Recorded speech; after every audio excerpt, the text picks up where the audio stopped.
So, kamusta yung moments nyo as magjowa? Gano'n ba kayo katagal naging magjowa?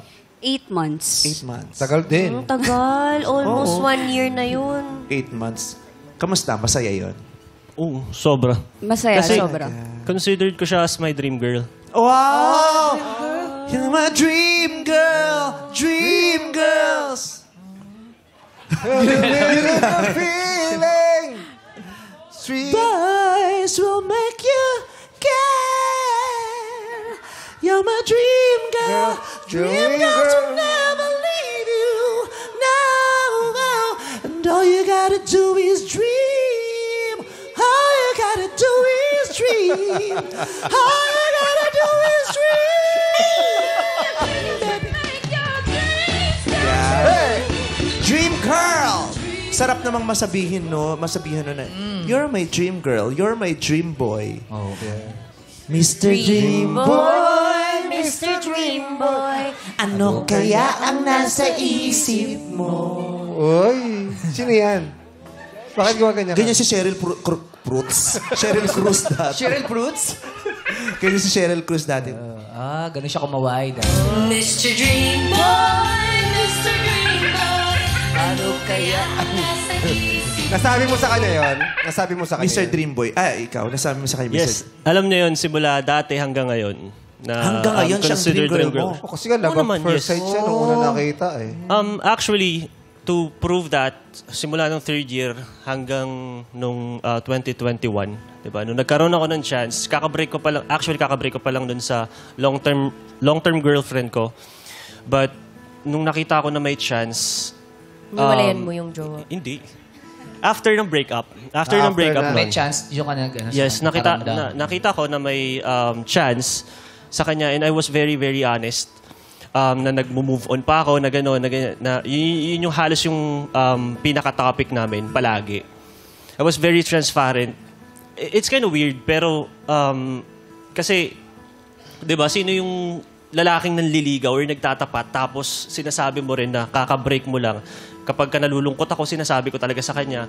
Sinasabi ko na, but I was very genuine as well dun sa love or sa Feelings. kasi ang tagal kong nag-antay, di ba? Ang tagal mong dream girl nag-antay. mo. So, sasabi mo, during the time na may girlfriend ka, may May puwang spot pa rin siya. siya sa puso mo. Ganun. Hindi naman yung parang lagi mo siyang naiisip, yung gano'n. Basta I just know or I believe na balang araw may magkakaroon ng chance. Yung gano'n. Paano kung nagkaroon ng chance pero may girlfriend ka pa? Ay, hindi. Paano So, nagkaroon ng chance? may girlfriend ka Hindi, pa, may hindi girlfriend ka pa, paparamdam pero yun. kasi di ba ang Ay, chance no. is kung single siya. No. Wag mo akong manunununo. Baka manono ka. Sige ka. Hindi ako sinasabihan. Ang sinasabihin namin dyan dito si Ogie. Ano? Ogie, no.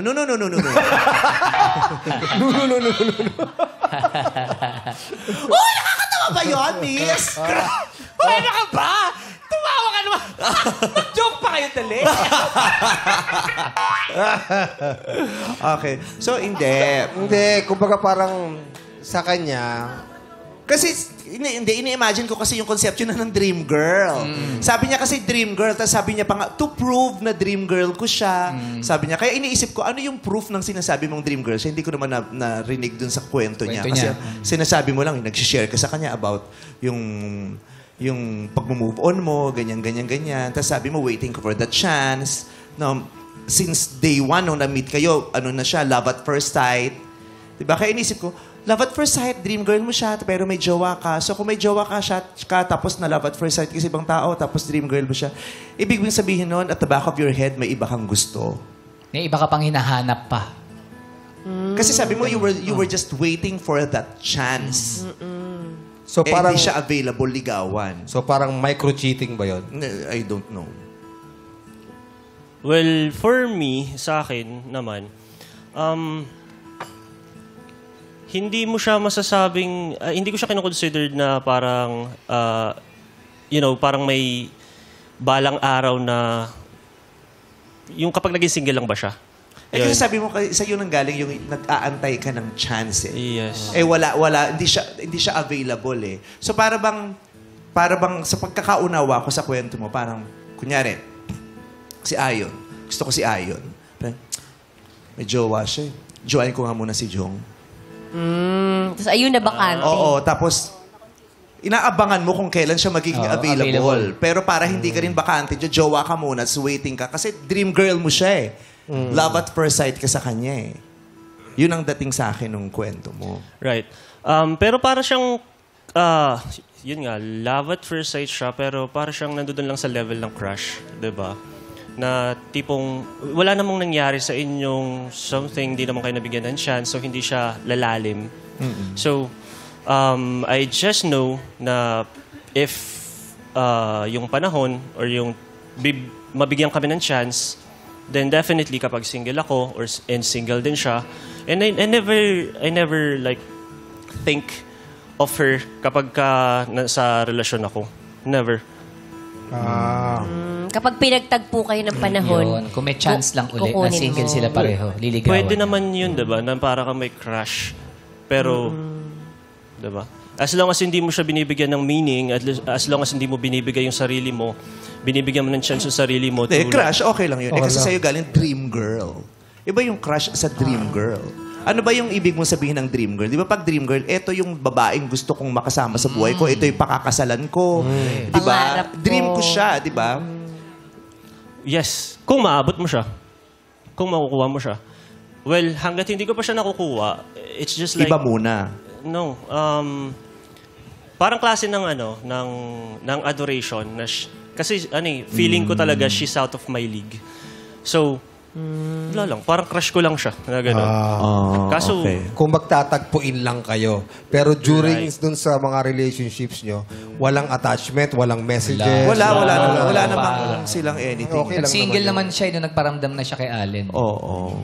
Baka kasi masyado lang mabigat yung dream girl na Oo, she's my nasalita. dream Actually, girl. naramdaman ko nga din po yun. Na? Na ganun kabigat yung, niya, yung Admiration niya sa akin. Kasi nung... Sa chapel ka ba nakatira? Adoration Chapel ba yun? Sa Adoration Chapel. Iba yun. Okay. Sobrang, naramdaman mo na ina-adore ka niya talaga. Sobra. Yung compliment, lahat. Hindi lang sa appearance, pati sa mga traits na meron ako. Yung na-appreciate niya lahat. Sarap nun kung ganun yung Dream girl eh. yung jowa. Hindi, kung ganun yung jowa mo, yung sobra kanyang na-appreciate. Correct. Diba? Sarap yun. Parang nararamdaman mo, parang kang tamang tao. Kasi di ba masakit yung minsan nararamdaman mo, bakit parang mali akong tao? Ba't parang hindi niya ako nakikita or hindi niya nakikita yung ganda ko, yung puso ko, yung ginagawa ko para sa kanya, yung intention ko. Pero pag nakikita niya lahat yun sa'yo, you are seen, you are felt. Ang sarap nun sa pakiramdam. Sobra. So maganda yung relationship nyo. Matamis.